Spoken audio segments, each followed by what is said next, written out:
Hello दोस्तों, बहुत बहुत स्वागत, अभिनंदन एक बार फिर से RDX GS गुरु में। दोस्तों, हम विश्व का भूगोल पढ़ रहे हैं। उसमें एक नया चैप्टर आज शुरू करेंगे, महासागरीय धाराएं। महासागरीय धाराएं क्या हैं? महासागरीय धाराएं मैं आपको मैप में भी दिखाऊंगा। मैप से क्या है ना, चीज़ें ज़्यादा समझ में आती हैं। वहाँ देखने से एक पिक्चर क्लियर होती है, पिक्चर बनती है, इमेज बन जाती है दिमाग में। चलो वो भी दिखाऊंगा। तो महासागर में जल के एक निश्चित दिशा में प्रवाहित होने की गति को महासागरीय धाराएं कहते हैं। मतलब जल जो है, जैसे ऊपर एटमॉस्फेयर में हवाएं चलती हैं ना, उस तरह से पानी भी गति करता है। महासागरों का पानी भी एक निश्चित पैटर्न में, निश्चित दिशा में गति करता है। उन्हीं को महासागरीय धाराएं कहते हैं। अच्छा, इसकी उत्पत्ति का कारण क्या है? क्यों उत्पन्न होती है, मतलब क्यों उत्पन्न हो रही हैं? कारण क्या है? तो क्या है? पृथ्वी का परिभ्रमण, यानी आवर्तकाल। परिभ्रमण समझते हो? चारों ओर पृथ्वी जो घूम रही है, उसके कारण। दूसरा क्या है? तापमान में भिन्नता। कहीं का तापमान ज़्यादा है, कहीं कम है, उस कारण से भी। घनत्व में भिन्नता। अच्छा, जब महासागर में पढ़ेंगे ना हम, ये घनत्व पढ़ेंगे, ये सब चीज़ें पढ़ेंगे, तो पता चलेगी कि जगह जगह पे इसका घनत्व कम और ज़्यादा होता है। सागर का एक जैसा घनत्व नहीं है सभी जगह। वायुदाब, वायुदाब अधिक और कम होता रहता है। हवाएं, देखो, निम्न अक्षांशों पर यानी विषुवत रेखा के आसपास में वायुदाब कम रहता है। और जो उच्च अक्षांश होते हैं 90 डिग्री की तरफ, जैसे ध्रुव की तरफ बढ़ेंगे तो वायुदाब बढ़ता जाता है। हवाएं, हवाओं का पैटर्न यही है। विषुवत रेखा पे अलग हवाएं चलती हैं, 45 डिग्री के आसपास अलग, और ध्रुवों पर ध्रुवीय हवाएं। इस तरह से हवाएं बदलती रहती हैं, उन कारण भी होता है। वाष्पीकरण, वाष्पीकरण से ही जो है हमारा घनत्व बढ़ता है, सैलिनिटी बढ़ती है। ठीक है, ये सब रीजन है। तथा वर्षा प्रभाव, वर्षा अधिक और ज़्यादा, मतलब सॉरी, अधिक और कम, ये होती रहती है। कहीं ज़्यादा होती है, जैसे विषुवत रेखा पर अधिक वर्षा होती है, वहाँ पैटर्न अलग मिलेगा। ध्रुवों की तरफ जाएंगे तो बस वर्षा कम होती रहेगी, उधर पैटर्न अलग मिलेगा। तो ये सब कारण हैं ये महासागरीय धाराओं के उत्पन्न होने के। अच्छा, ये पृथ्वी पर तापमान, मतलब इनकी इंपॉर्टेंस क्या है, महत्वपूर्ण क्यों है ये? मतलब पृथ्वी पर तापमान संतुलन में महत्वपूर्ण है ये, तापमान को संतुलित करने में। अच्छा, तापमान के आधार पर ये दो प्रकार की होती हैं। कैसे कैसे? एक गर्म धारा और एक ठंडी धारा। क्वेश्चन कैसे बनते हैं? क्वेश्चन ऐसे बनते हैं कि कोई भी धारा दे देगा कि अगुलहास की धारा। एक तो बनेगा ये कहाँ की धारा है, कौन से महासागर में है। दूसरा बनेगा ये ठंडी है या गर्म है। ठीक है, इस तरह से बनेगा। ये दो तरह के क्वेश्चन बनते हैं ज़्यादातर। अच्छा, इनकी दिशाओं में परिवर्तन करने वाले कारक, मतलब दिशाओं में, देखो एक पैटर्न होता है कि हवाएं मान लो विषुवत रेखा पर पूर्व से पश्चिम की ओर बह रही हैं, है ना। तो वहाँ पे ये धाराएं हैं पूर्व से पश्चिम की ओर बहना, पानी के साथ बहना शुरू कर देंगी। लेकिन इनके पैटर्न में चेंज आ जाता है। कभी कभी ये वहाँ से उल्टी हो जाती हैं, प्रतिविस्वती हो जाती हैं। क्या होती है मैं बताऊँगा मैं आगे। लेकिन वो क्या कारण है, किस कारणों से इनकी जो परिवर्तन है ना, जो इनका निश्चित पैटर्न है उसमें चेंज आ जाता है, मतलब निश्चित पैटर्न को फॉलो नहीं करती हैं, उनको चेंज आने का कारण क्या क्या है? तट की दिशा तथा आकार। मतलब तट कैसा है, सकरा तट है तो अलग पैटर्न होगा। तट अंदर में घुसा हुआ है या फिर ज़्यादा उसका बड़ा आकार है, इस तरह से क्या है, उस तट से टकराकर ये समांतर, तट के समांतर चलने लगती हैं।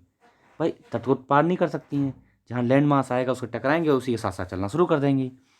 तलीय आकृति, तल कैसा है, छिछला है, गहरा है। ज़्यादा गहरा होगा तो भी ज़्यादा नहीं चल पाएंगी, ज़्यादा छिछला होगा मतलब कम पानी होगा तो भी इतनी बढ़िया नहीं चल पाएंगी। तो उन पर ये वो डिपेंड करता है। इसी से दिशा परिवर्तन होता है, किससे? तलीय आकृतियों से। मौसमी परिवर्तन, मौसम कैसा है, गर्म है तो अलग दिशा होगी, ठंडा है तो अलग दिशा होगी, बरसात है, इस तरह से मौसम का भी एक पैटर्न होता है। उसके हिसाब से भी इन पर प्रभाव पड़ता है, इनकी दिशा परिवर्तन में। पृथ्वी का परिभ्रमण, पृथ्वी जो चारों ओर घूम रही है, उससे क्या होता है, ये जो धारा है ना उत्तरी गोलार्ध में, मतलब पृथ्वी के घूमने के कारण उत्तरी गोलार्ध में अपनी दाईं ओर मुड़ जाती हैं, और दक्षिणी गोलार्ध में अपने बाईं ओर।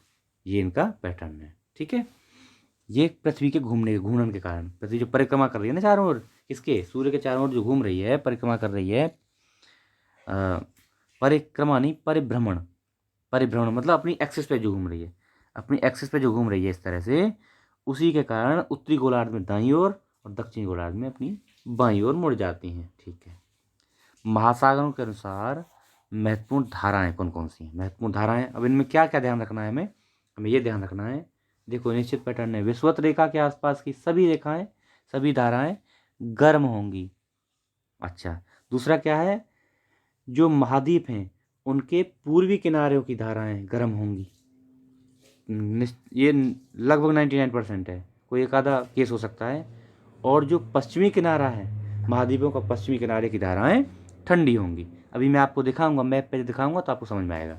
मतलब देखो, ये दो चीज़ याद रखो, एक तो विषुवत रेखा के आसपास गर्म होंगी, भाई वहाँ तो तापमान ज़्यादा रहता है इसलिए गर्म होंगी।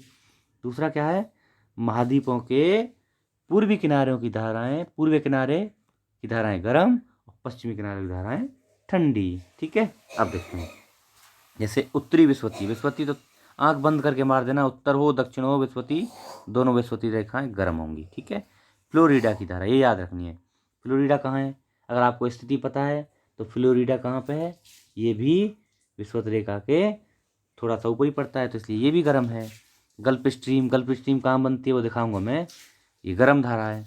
अच्छा, इरमिंगर, इरमिंगर की धारा ये भी गर्म धारा है, इरमिंगर की धारा ये भी गर्म धारा है। मतलब क्या है, हम पहले कौन सी पढ़ रहे हैं, हम पढ़ रहे हैं पहले अटलांटिक महासागर की धाराएं। कौन सी, अटलांटिक महासागर की धाराएं, पहले अटलांटिक की पढ़ लेते हैं। ठीक है, अटलांटिक महासागर की धाराएं पढ़ रहे हैं, तो ये गर्म होगी। नार्वे धारा, नार्वे, नार्वे कहाँ पड़ता है दिखाऊंगा मैं अभी आपको। नार्वे फिनलैंड वगैरह पढ़ते हैं ना, गल्फ स्ट्रीम की धारा ऊपर पहुंच जाती है नार्वे की तरफ, तो नार्वे धारा भी गर्म धारा। ब्राज़ील धारा, ब्राज़ील धारा गर्म धारा, ब्राज़ील की धारा गर्म धारा। अच्छा, अब देखो अटलांटिक में ही पढ़ते हैं फिर, ठंडी धारा कौन सी, किनारी धारा, किनारी धारा ठंडी है। लेब्राडोर दिखाऊंगा मैं आपको मैप में, लेब्राडोर की धारा ये भी ठंडी है। फॉकलैंड, फॉकलैंड की धारा ठंडी है। दक्षिण अटलांटिक धारा, देखो दक्षिण अटलांटिक धारा ठंडी है, दक्षिण अटलांटिक धारा ठंडी धारा है। ठीक है, बेंगुला की धारा ठंडी धारा है, बेंगुला ठंडी धारा है। अब आ जाओ प्रशांत महासागर में, प्रशांत महासागर में वही उत्तर और दक्षिण विषुवतीय धाराएं दोनों गर्म रहेंगी। ठीक है, अच्छा, क्यूरोसिबो, क्यूरोसिबो की धारा कहाँ है, जापान में, जापान के पास है, तो ये गर्म होगी। अल्यूसियन, अल्यूसियन की धारा ये भी गर्म धारा, अल्यूसियन गर्म धारा है। उसके बाद सुसीमा धारा, सुसीमा धारा गर्म धारा है। पूर्वी ऑस्ट्रेलिया धारा, पूर्वी ऑस्ट्रेलिया मैंने बताया किनारों पे, पूर्वी किनारों पर कैसी रहेगी, गर्म रहेगी, तो अपने आप ही क्लियर है, गर्म धारा रहेगी। अब देखो दूसरी कौन सी है, अब देख लेते हैं।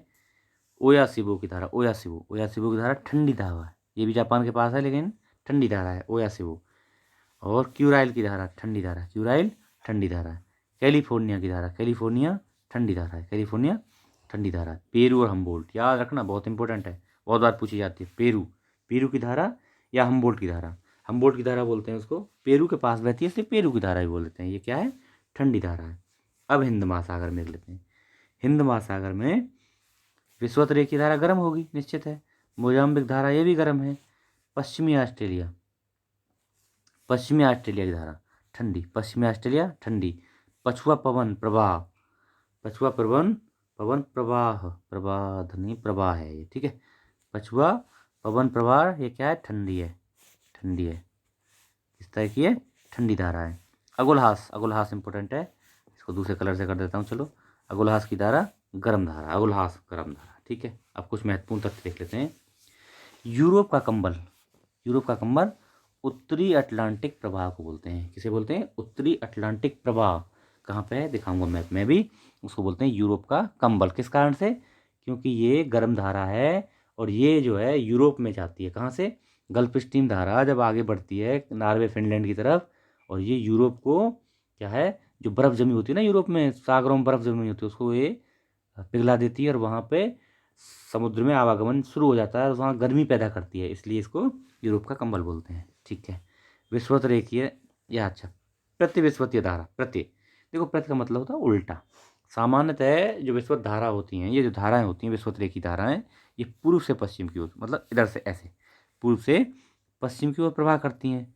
मतलब जल राशि अधिक इकट्ठा होने का क्या होता है, देखो जब ये पूर्व से पश्चिम प्रवाह कर रही हैं, देखो मैं दिखाता हूँ, मैप में दिखाता हूँ प्रतिविषुवतीय कैसे बनती है। देखो नॉर्मली धाराएं क्या हैं, जैसे ये है विषुवत रेखा, यहाँ से विषुवत रेखा निकलती है ऐसे, ठीक है, दिखा दिया आपको। ये मान लो विषुवत रेखा यहाँ से निकल रही है, ठीक है। तो क्या होता है, नॉर्मली धाराएं ऐसे बहती हैं, ऐसे ऐसे बहती हैं, ऐसे, है ना, ऐसे बहती हैं। क्या होगा, जब ऐसे ही सब धाराएं ऐसे बहेंगी पूर्व से पश्चिम की ओर, तो यहाँ पे हर एक कॉन्टिनेंट के किसकी पूर्वी किनारे पे क्या है, ये जल राशि बहुत इकट्ठी हो जाएगी। अब जल राशि इकट्ठी हो जाने से क्या होगा, यह पानी ऊपर हो जाएगा और जहाँ से बह के आ रहा है, देखो दिखाता हूँ, अभी दिखाता हूँ आप लोगों को। जैसे मानो पानी यहाँ से बह के आया है, ये इस पे ले लेते हैं, जले यहाँ से अफ्रीका से यहाँ पे ऐसे बह के आया, तो यहाँ पानी इकट्ठा होता रहेगा, बहुत इकट्ठा हो जाएगा। तो यहाँ पे ये दक्षिणी अमेरिका है, ये अफ्रीका है, तो दक्षिणी अमेरिका के पूर्वी किनारे पे पानी बहुत ज़्यादा इकट्ठा हो गया। तो ये क्या होगा, जब पानी ऊंचा हो जाएगा तो नीचा जो इधर इधर जब नीचा हो गया ना पानी, मतलब कम ऊंचा है इधर की अपेक्षा, तो उधर की तरफ पानी जाना, क्योंकि पानी तो लेवल चाहता है भाई, अपने आप को लेवल में रखना चाहता है, तो वापस लौटना चाहेगा। वापस लौटने के क्रम में ये उल्टी दिशा में, कहाँ पे, उल्टी दिशा में, इस तरह से ये इस तरह से बहना शुरू कर देंगे, इस तरह से, यहीं पे विषुवत रेखा। तो इसको बोलते हैं प्रतिविषुवतीय धाराएं, यानी विषुवत रेखा के उल्टा बहना, जो इनकी नॉर्मल धारा है उसके उल्टा बहना शुरू कर देंगे। ठीक है, अब देखते हैं, देखो ये देखो, अलास्का की धारा पढ़ाई थी मैंने, अलास्का की धारा, उत्तरी प्रशांत प्रवाह, है ना। अच्छा, मैंने तुम्हें बताया गल्फ स्ट्रीम क्या है, यहाँ से आगे बढ़ेगी और ये उत्तरी अटलांटिक, ये यूरोप का कंबल, उत्तरी अटलांटिक प्रवाह बन जाएगा ये आगे चल के। मतलब ये क्या है, गल्फ स्ट्रीम दो पार्ट में बटी, एक तो नीचे मुड़ जाएगी तो ये कनारी की धारा हो जाएगी, कनारी की धारा घर में, ये भी कनारी की धारा, और ऊपर उत्तरी अटलांटिक अपवाह या प्रवाह बोलते हैं इसको।